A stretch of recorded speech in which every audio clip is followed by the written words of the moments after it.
ఓం గం గణపతయే నమః. ఈయన ఏమంటున్నారంటే పరమాత్మ స్వరూపాన్ని, అసలు పరమాత్మ స్వరూపం అంటే అసలు నువ్వెవరో తెలుసుకోవడం గురించి, ఆత్మజ్ఞానం గురించి మొత్తం కూడా సెకండ్ చాప్టర్ లో చెప్పడం అయింది. ఇప్పుడు థర్డ్ చాప్టర్ లో కర్మని యోగంగా ఎలా చేసుకోవాలి. అమ్మ, కర్మలు చేయడం వేరు, కర్మ యోగం వేరు. ఇది చాలా కరెక్ట్ గా మీరు ఎక్కడ రాసుకుంటే రాసుకోండి. కర్మం ఎలా యోగం చేస్తామో ఇదంతా చెప్పబడుతుంది.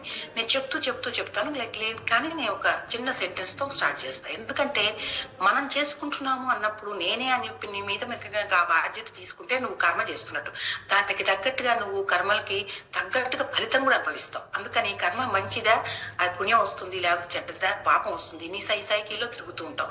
కర్మని ఎప్పుడైతే యోగంగా, పరమాత్ముడి యోగంలో ఉండాలి. ఆ యోగం కూడా అంటే నువ్వు లోపల ఒక ఆత్మస్వరూపంగా అనుకుంటున్నావు, కానీ ఆ పరమాత్మలో నువ్వు ఒక చిన్న సముద్రంలో ఒక నీటి బొట్టులాగా నువ్వు అందులోనే ఉండి ఈ బయటికి ఇలా శరీరం లాగా కనిపిస్తున్నావు, ఆయనే నడిపిస్తున్నాడు అన్న ఫీలింగ్ తో భగవంతుడా నువ్వు చేయమన్నావు కాబట్టి చేస్తున్న పనులు యోగంలోకి అయి ఉంటాయి. యోగంలో ఉండి పనులు చేస్తాం, దాన్ని అప్పుడు కర్మయోగం అవుతుంది. దాని గురించి ఇప్పుడంతా చెప్పబడుతుంది.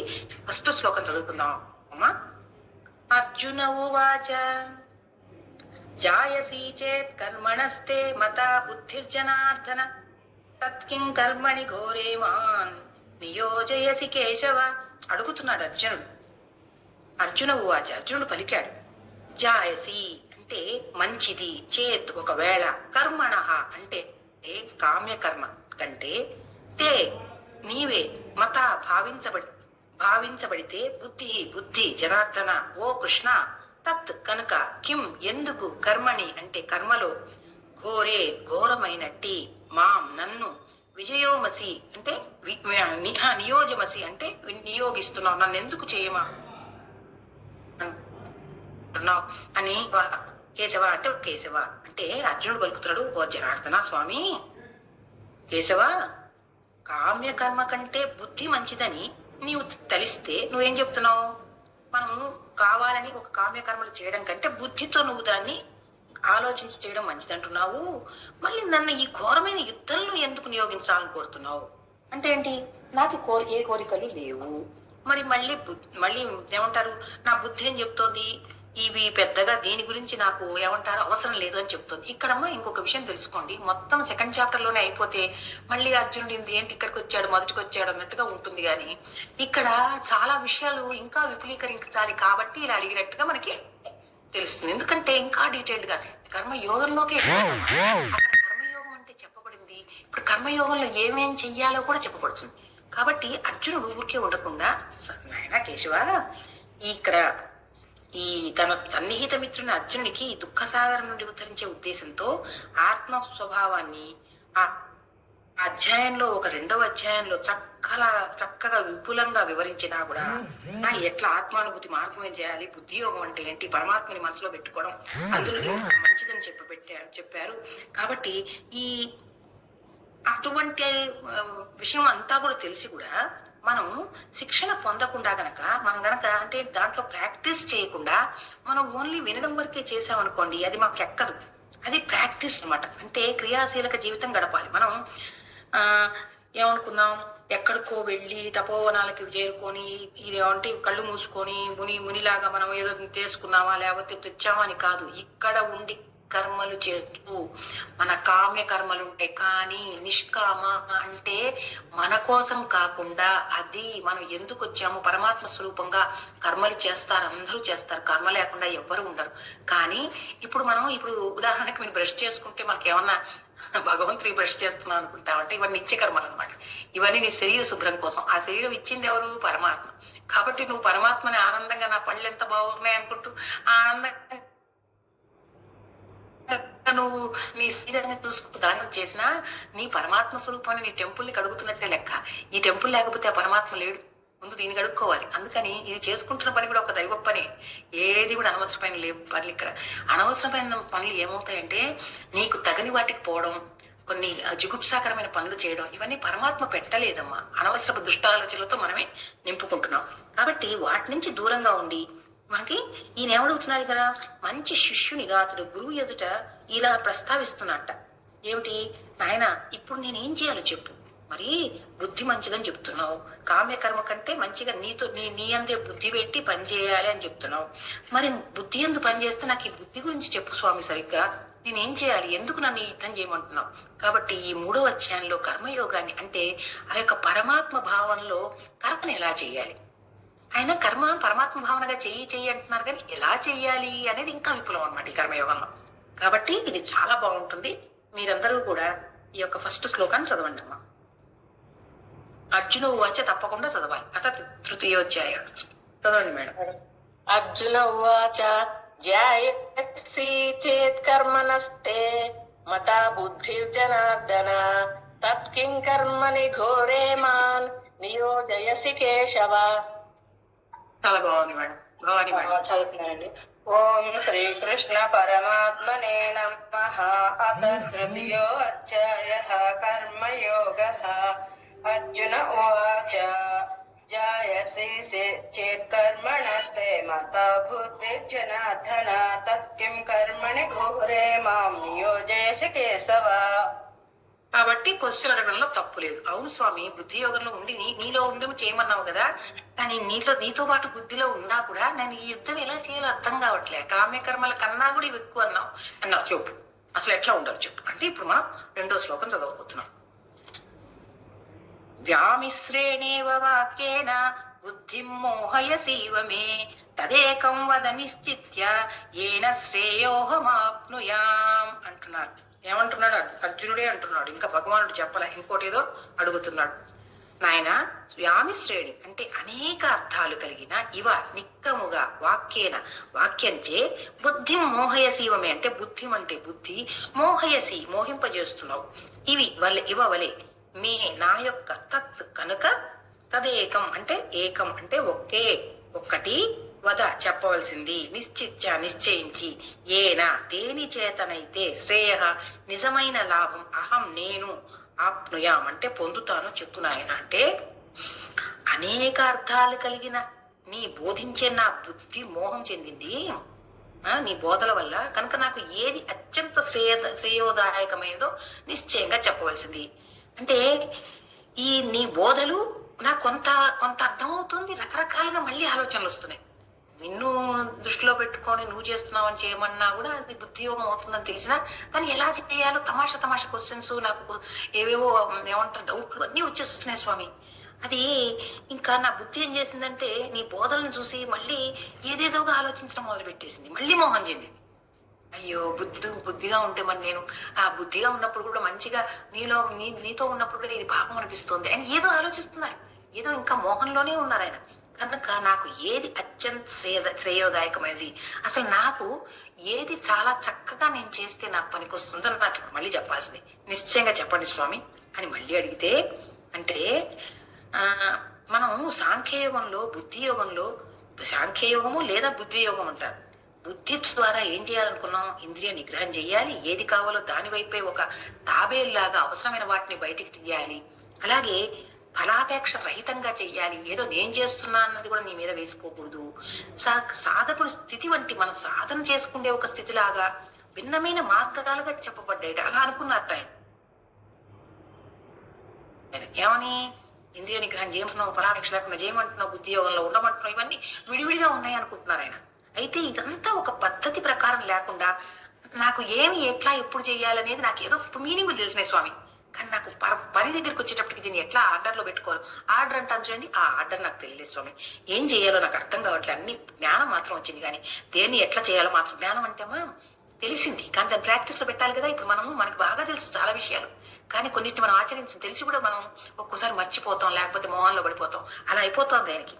కాబట్టి నాకు ఈ విషయాలు స్పష్టం చేసి వాటిని ఎటువంటి నువ్వు చేస్తే ఎక్కడ మామూలు మనిషి కూడా ఎలా అర్థం చేసుకునేటట్టుగా పరమాత్మ నువ్వు నాలాంటి వాడికి నువ్వు ఈ అర్థం చెప్పావంటే నేను ఇందులో ఎలా ప్రాక్టీస్ చేయాలి, ఎలా నేను ఈ ఫలాన్ని అంటే నువ్వు చెప్పినది నేను అర్థం చేసుకోగలను, ఈ రహస్యం భగవద్గీత రహస్యం నేను అర్థం చేసుకుని నేను శ్రద్ధావంతునైన మనిషిలాగా నాకు శ్రేయో మార్గాన్ని నేను తీసుకోవాల్సినట్టుగా మీరు చెప్పవలసింది, నాకు ఇంకా కొంచెం విపులంగా చెప్పవలసింది అని చక్కగా పరమాత్మ అడిగాడు ఆ అర్జునుడు.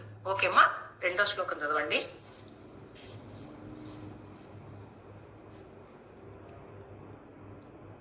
భవాని మేడం. చెప్తున్నానండి. వ్యామిత్రేణ వాన బుద్ధి మోహయ శివమే తదేకం వద నిత్యోహమాప్నుయాం. Very good madam. Manodara madam. వ్యామిత్రేణేవ వాక్యేన బుద్ధిం మోహయ శివమే తదేకం వద నిశ్చిత్య ఏన శ్రేయోహమాప్నుయాం.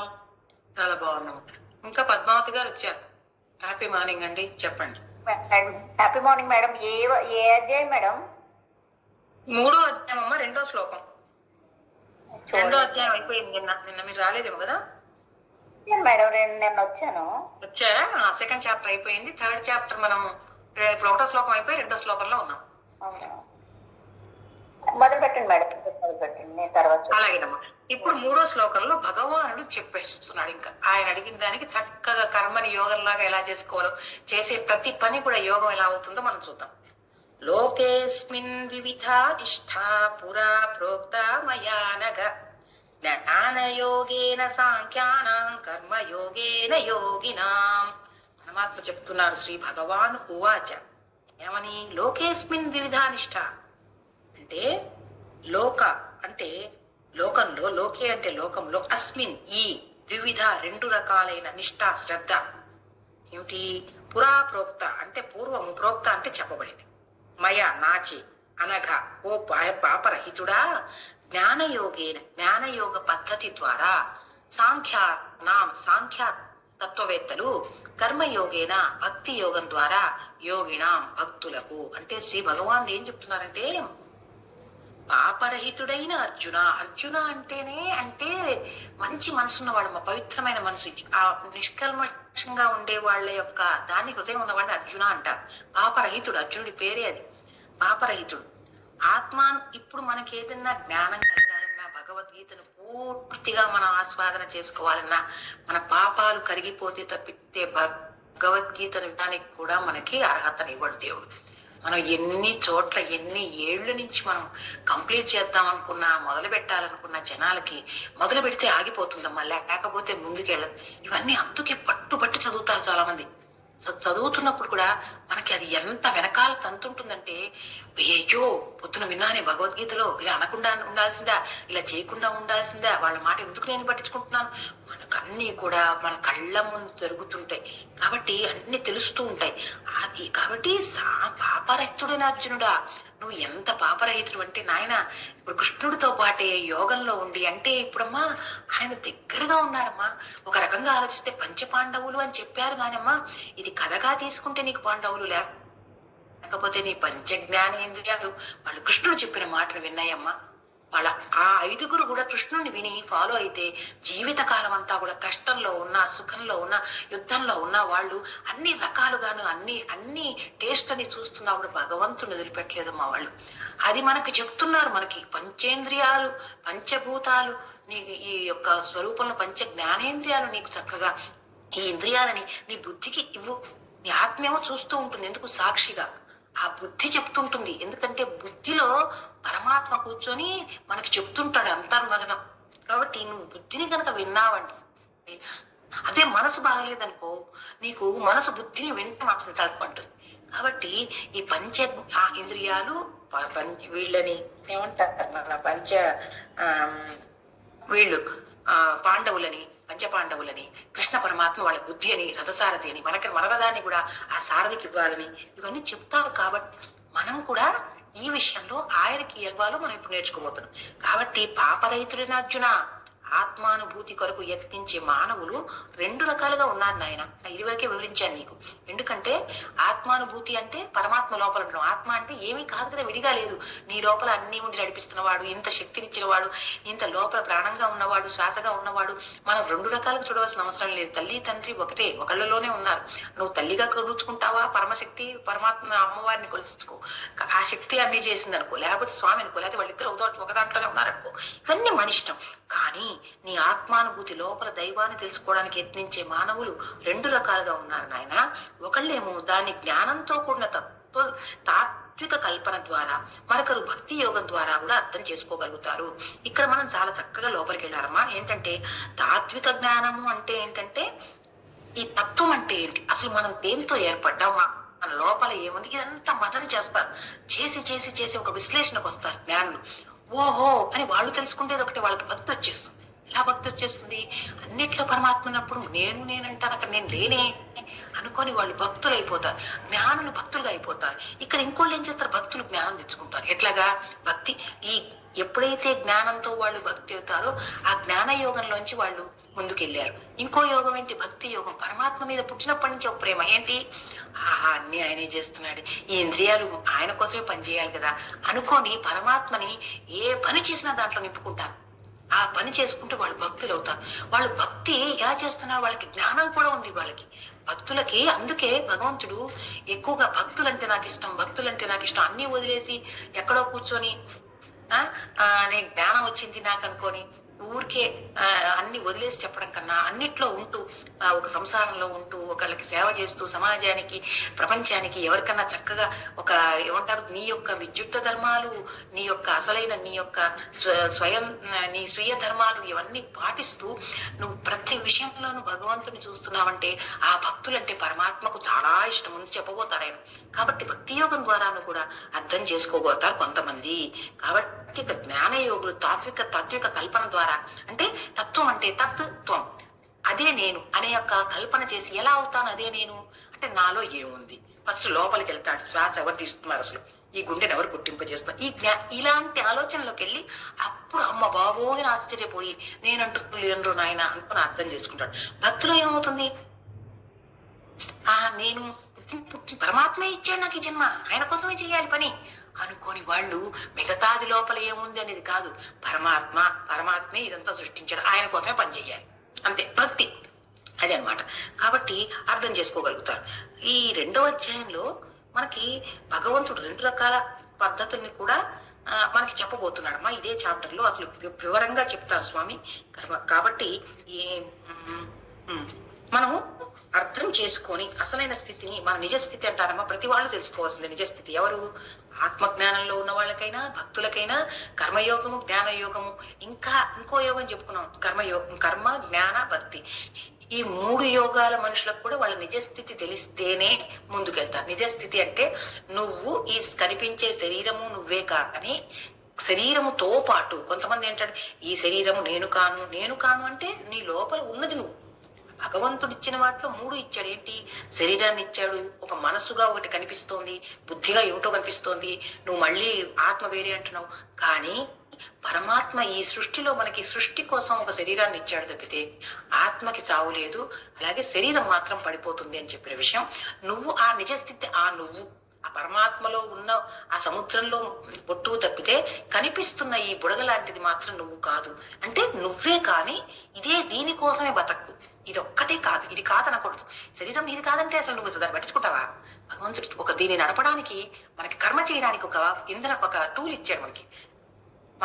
మనం ఆత్మలాగా ఉంటే మనం ఏం చేయగలము? అసలు ఏం చేయలేము. పరమాత్మలో ఉన్నప్పుడు పరమాత్మ మన లోపల పరమాత్మ ఉండే పనులు చేస్తున్నాడు. ఇక్కడ అజ్ఞానం వల్లే ఏదైనా బల్బు కనుక్కున్నా, ఏదైనా ఏరోప్లేన్ కనుక్కున్నా, లేకపోతే మంచి పనులు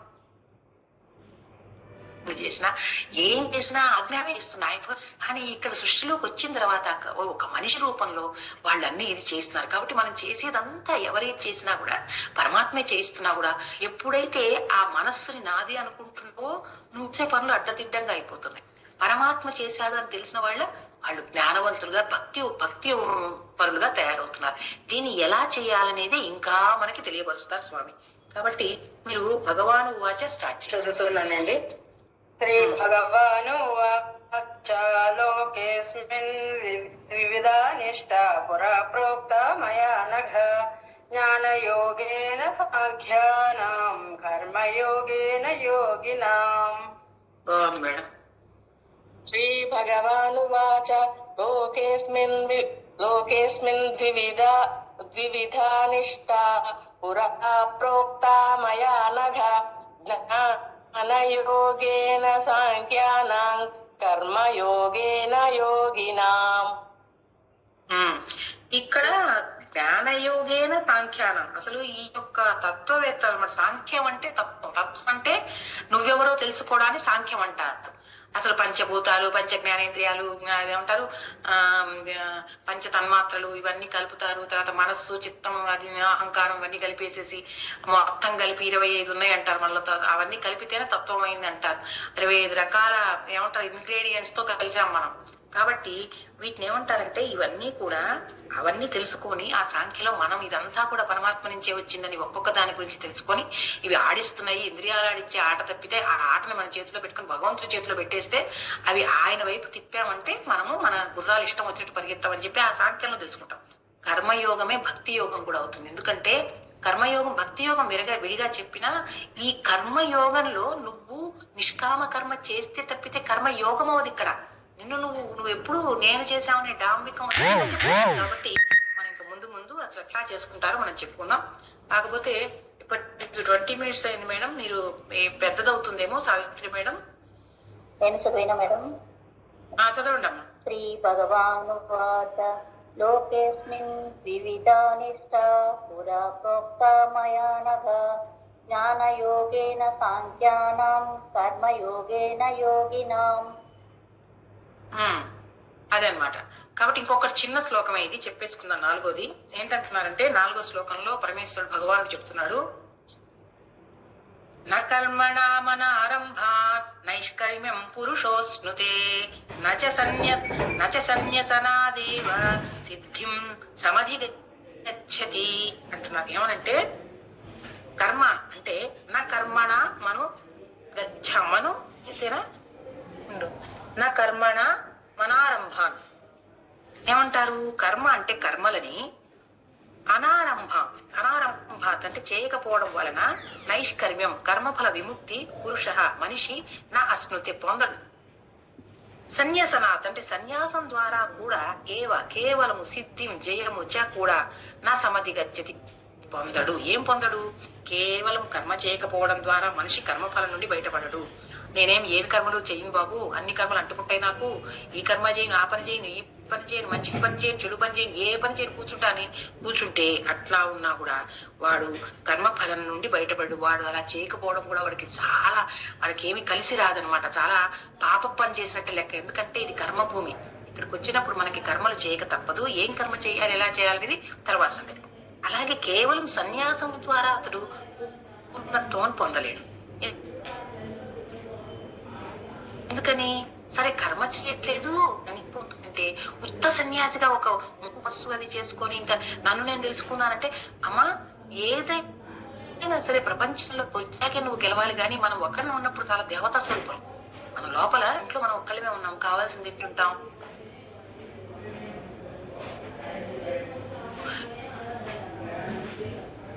టీవీ పెట్టుకొని చూస్తున్నాం. ఇంట్లో సరే ఏదో గొప్పదాన్ని అనుకోకుండా సన్యాసం తీసుకొని నేను అన్ని గెలిచేసానంటాం కాదు.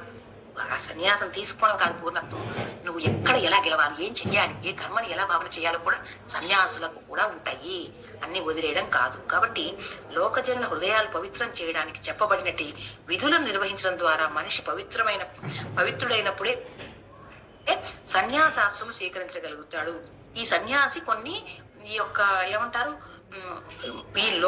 ఈ జనులు లోకంలో ఉన్న జనులను వాళ్ళ హృదయం పవిత్రం చేయడానికి తను కొంత దానికోసం పాటుపడాలి. లేకపోతే నేను సన్యాసం తీసుకోవడంలో అసలు ఏమి నేను అన్ని వదిలేసి అనడంలో అతనికి గొప్పతనమే లేదు. కాబట్టి పవిత్రీకరణ లేకుండా అతను హఠాత్తుగా ఆశ్రమ స్థితిని అంటే సన్యాసాన్ని స్వీకరించడం వలన జయమును పొందలేడు. ఎవరికి ఏ మంచి చేయకుండా నువ్వు అది తీసుకున్నంత మాత్రాన నీకు కావాల్సింది నీకేమి దొరకదు. కాబట్టి సాంఖ్య తత్వవేత్తల అభిప్రాయం ప్రకారం కేవలము సన్యాసం స్వీకరించగానే ఆపివేస్తే మాత్రం మనిషి భగవంతుడితో సమానుడు. కానీ